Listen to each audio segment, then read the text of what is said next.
Assalamualaikum warahmatullahi wabarakatuh. Perkenalkan, nama saya Nisrina Salsabila Ashraf dengan nomor terakhir NIM 052. Jadi, di sini saya akan mempresentasikan hasil kerja saya tentang Introduction Komputer. Jadi, sebelum kita mengenal komputer lebih jauh seperti tipenya seperti apa, komponen-komponen yang mendukung fitur-fitur komputer bekerja dengan baik, lalu device apa saja yang ada dalam komputer, kita akan mengenal apa sih itu komputer. Jadi, komputer itu ialah suatu perangkat elektronik yang dapat memproses data dan informasi sesuai dengan instruksi yang diberikan. Nah, selanjutnya ini tipe komputer. Nah, seiring dengan perkembangan teknologi, sebelum komputer bisa bekerja dengan fitur-fitur yang sangat baik seperti saat ini, ada beberapa tipe komputer, yakni yang pertama yaitu mikrokomputer. Jadi, mikrokomputer ini ialah suatu perangkat elektronik dengan mikroprosesor sebagai penggeraknya. Istilah mikrokomputer sendiri itu dulunya merupakan umum digunakan untuk komputer pribadi, khususnya salah satu kelas komputer digital kecil yang CPU-nya terdapat pada satu prosesor terintegrasi. Mikrokomputer ini pertama dipasarkan pada pertengahan 1970-an yang berisi satu chip, yaitu CPU, memori, dan sirkuit antarmuka terintegrasi. Lalu yang selanjutnya itu ada mini komputer. Mini komputer ini lebih kecil, murah, dan kurang bertenaga daripada mainframe atau superkomputer, tetapi lebih mahal dan lebih bertenaga daripada mikrokomputer. Nah, mini komputer ini digunakan untuk komputasi ilmiah dan teknik, pemrosesan transaksi bisnis, penanganan berkas, dan manajemen basis data. Mini komputer ini muncul pada tahun 1950-an dan mencapai puncak pada 1960-an. Lalu yang ketiga ada personal komputer atau PC. Jadi PC ini dirancang untuk digunakan hanya oleh satu orang pada satu waktu. Nah, rangkaian komputer pribadi yang umum ini terdiri dari CPU yang berisi rangkaian aritmatika, logika, dan kontrol komputer pada sirkuit terpadu, yang dimana ada dua jenis memori pada personal komputer, yaitu memori utama yang meliputi memori akses acak digital atau RAM dan memori tambahan atau ROM. Selanjutnya ini ada laptop. Ya, laptop ini suatu komputer pribadi portable yang dilengkapi layar, touchpad, dan keyboard. Nah, laptop ini biasanya memiliki desain clamshell, di mana layarnya terletak di bagian dalam tutup atas dan keyboard terletak di bagian dalam tutup bawah. Pengisian daya arus lalu terdapat baterai yang memberi daya pada mesin selama penggunaan bergerak dan diisi ulang melalui pengisi daya arus bolak-balik atau AC. Nah, laptop ini juga memiliki komponen input atau output seperti keyboard, perangkat titik, misalnya touchpad dan speaker. Nah, jumlah penyimpanan data pada laptop atau kapasitas memori dan kecepatan prosesnya itu prosesornya itu bergantung pada model dan konfigurasi pengguna. Lalu kita masuk ke poin selanjutnya itu ada komponen komputer. Jadi komponen komputer ini itu komponen-komponen yang mendukung kinerja komputer dengan baik. Yang pertama ada input, yaitu proses masukkan data atau informasi ke dalam sistem komputer. Yang kedua ada output, yaitu hasil dari proses pengolahan data yang dilakukan oleh komputer. Selanjutnya itu ada sistem di mana ini merujuk pada bagaimana berbagai komponen bekerja bersama-sama secara terkoordinasi untuk menjalankan tugas yang diberikan. Lalu ada storage, yakni bagian yang berfungsi untuk menyimpan data secara permanen dan sementara. Yang terakhir ada communication. Jadi, communication ini proses pertukaran data dan informasi antara komponen komputer baik internal maupun eksternal. Nah, poin selanjutnya kita masuk ke device komputer. Jadi device komputer ini uh, suatu perangkat yang mendukung kinerja pada komputer Yang pertama itu meliputi input device, ini seperti keyboard, mouse, web kamera, mikrofon, atau joystick. Lalu ada output device, itu meliputi monitor, printer, speaker, headphone, dan proyektor. Lalu device selanjutnya itu ada sistem unit, di mana meliputi RAM atau random access memory. Nah, RAM ini itu adalah memori sementara yang digunakan untuk menyimpan data dan program yang berlangsung. Lalu ada hard drive atau SSD atau solid state drive.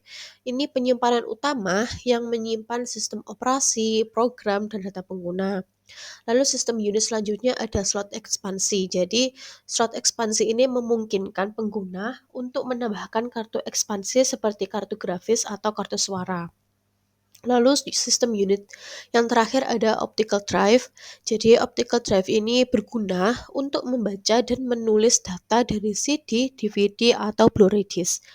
Lalu yang device komputer selanjutnya ada storage atau penyimpanan yang meliputi cloud storage. Jadi, cloud storage sendiri itu adalah penyimpanan data digital yang dihosting di server remote dan diakses melalui internet.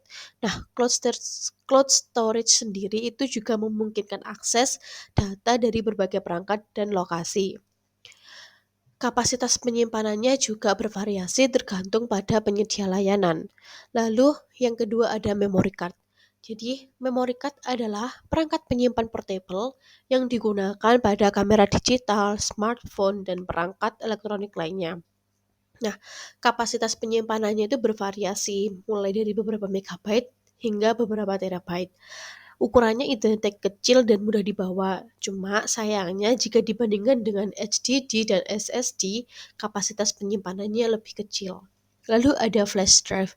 Jadi flash drive ini suatu perangkat penyimpanan yang memiliki kesamaan dengan memory card. Perangkat penyimpanan ini portable dan menggunakan memori flash serta mudah dibawa dan digunakan. Lalu ada hard disk drive atau HDD. Nah, HDD ini suatu penyimpanan magnetik yang menggunakan piringan berputar untuk menyimpan data. Nah, harganya itu relatif murah dan memiliki kapasitas penyimpanan yang besar. Cuma, sayangnya kecepatan akses data lebih lambat jika dibandingkan dengan SSD. Nah, lalu ada penyimpanan yang terakhir yaitu solid state drive atau SSD. Nah, SSD ini merupakan jenis penyimpanan yang menggunakan chip memori flash untuk menyimpan data. Nah, SSD sendiri ini merupakan penyimpanan paling unggul di antara penyimpanan lain karena yang pasti lebih cepat, lebih lama, dan lebih tenang dibandingkan dengan HDD. Sayangnya, harga lebih mahal per gigabyte-nya dibandingkan dengan HDD ini atau HDD. Lalu device komputer selanjutnya itu ada komputer network. Jadi komputer network ialah sistem yang menghubungkan beberapa komputer untuk berbagi sumber daya seperti data, perangkat keras, dan aplikasi. Nah, contohnya itu ada home network, office network, school network, enterprise network, dan wireless. Lalu kita masuk pada perangkat lunak pada komputer di mana saya mencantumkan tiga poin. Yang pertama ada application software, hardware, dan sistem software. Jadi, aplikasi software ini adalah jenis perangkat lunak yang dirancang untuk membantu pengguna menjalankan tugas-tugas tertentu. Nah, aplikasi ini dirancang untuk berinteraksi langsung dengan pengguna dan memberikan fungsionalitas yang spesifik untuk kebutuhan tertentu. Lalu ada hardware. Eee, Hardware ini adalah komponen fisik yang membentuk sistem komputer, di mana komponen ini dapat disentuh dan dilihat secara langsung.